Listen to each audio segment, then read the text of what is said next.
investors have really hit that like button on Meta platforms today after hours, popping off by 18%. Today up 2%. You can see the year-to-date gain already without this move is 22%.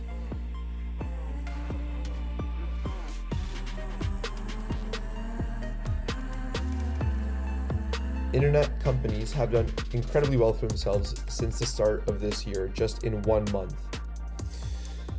Specifically for Meta, I'm a long-term holder. They did beat both the bottom and the top line. However, I think that this is just the beginning for Meta as we emerge out of the pandemic and as they cope with competitors such as TikTok. So let's look at expectations versus what Meta did for their earnings in Q4, and then we'll go a little bit in more detail. But I'm surprised that even at this level, even though Meta is a massive company, even though they have fierce competition from others like Snap, TikTok, etc., that they can still grow their daily active users and their monthly active users. So we can see Meta is popping off after hours by 18%. I own shares at around $170 per share, and I do plan on keeping to hold for a while. I've gotten a lot of hate for holding Meta because of its main competitor, TikTok, but this past quarter shows that Meta can still earn money despite fierce competition. It can basically print money from its ad revenue business. Its Reality Labs business is also not doing great. So a lot of people viewing this right now. Some of these comments are really funny. I mean, he did buy Instagram back in the day, so it's a lot easier than actually crafting real strategies. I guess they did make some acquisitions. So after the bell, Facebook beat its key revenue expectations amid a difficult ad market. Ad spending is coming back up, especially as companies start spending more money on ad revenue to attract users, as well as customers spending on products is pretty strong. So Q4 revenue 32 billion versus 31.65 expected. Advertising revenue 31.2 billion versus 30.86 expected. So this little discrepancy between advertising revenue of 31.25 and 32.17 for total revenue is because of their Reality Labs division. But as you can see, 31 billion, it's the main meat and potatoes of where they earn their money from is in the ad business. And that's going to stay that way for a really long time. And that's pretty much why I'm invested in the company. They also laid off a lot of staff, so they're cutting back on their expenses, and investors have been applauding this. So adjusted earnings per share, lower than expected. Daily active users, 2 billion versus 1.98 billion expected. So massive, huge company, 2 billion people use their platform per day.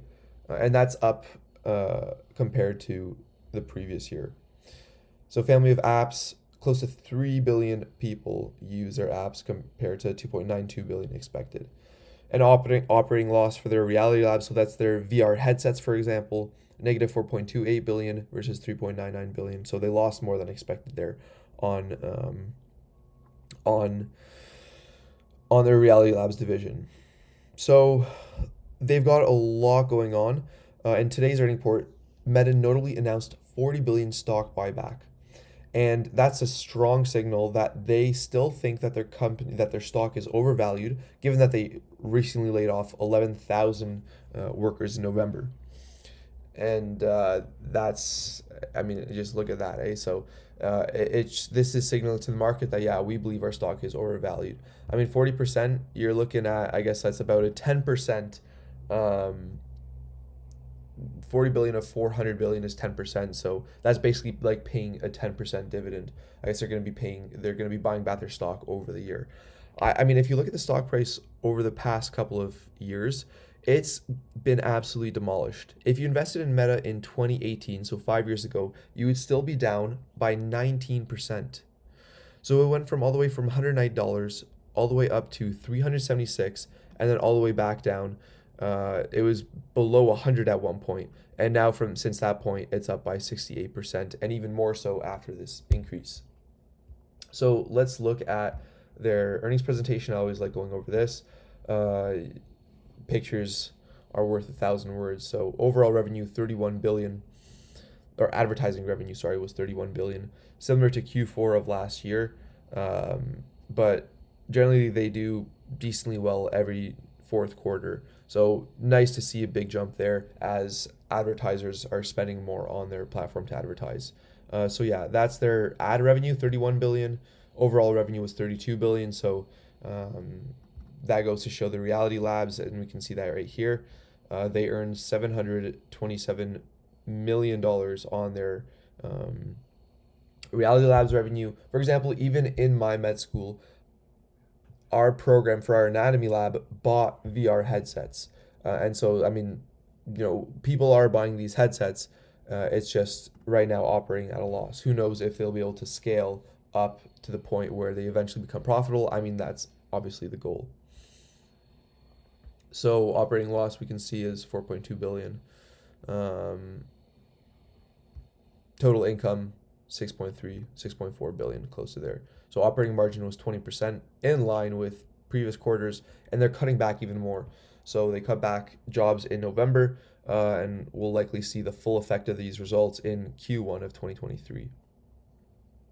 And we can see expenses as a percentage of revenue relatively in line with Q3 of 2022.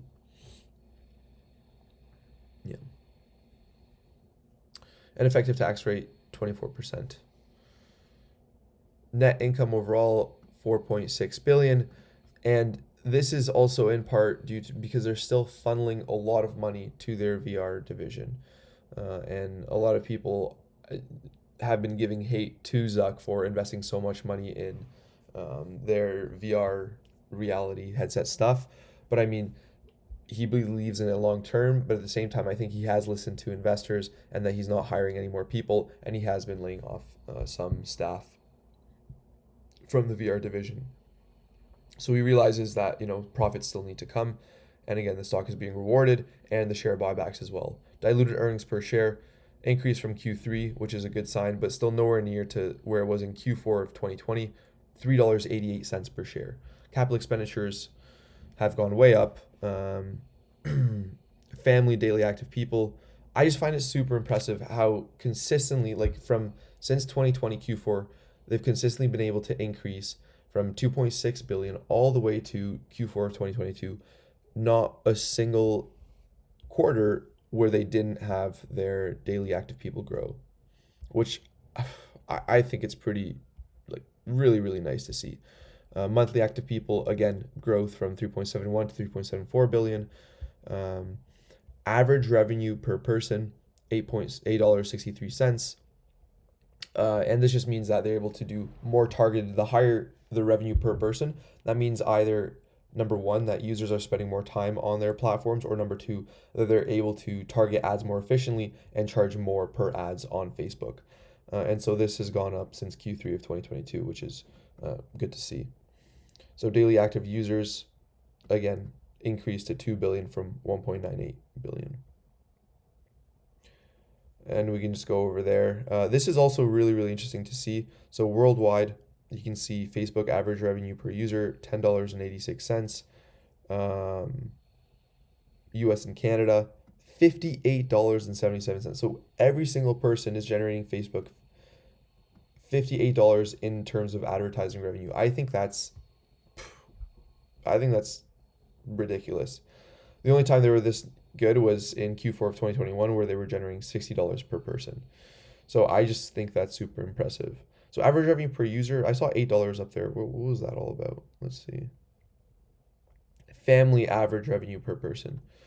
Average revenue per person is our total revenue during a given quarter divided by the average number of monthly active people at the beginning of the end of the quarter.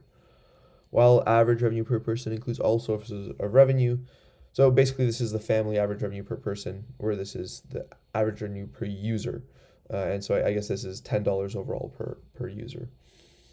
And rest of the world, 3.52. Asia Pacific, $4.61. Europe, $17. So again, the main bread and butter is going to be the North America, where they're earning the most amount of money per person. So overall, I mean, I'm not a financial advisor. I just know that I own Meta stock, and I am not going to decrease my holdings or sell my holdings at all. I believe in this company long term. I think it has been unfairly devalued over the past ever since the peak of the pandemic.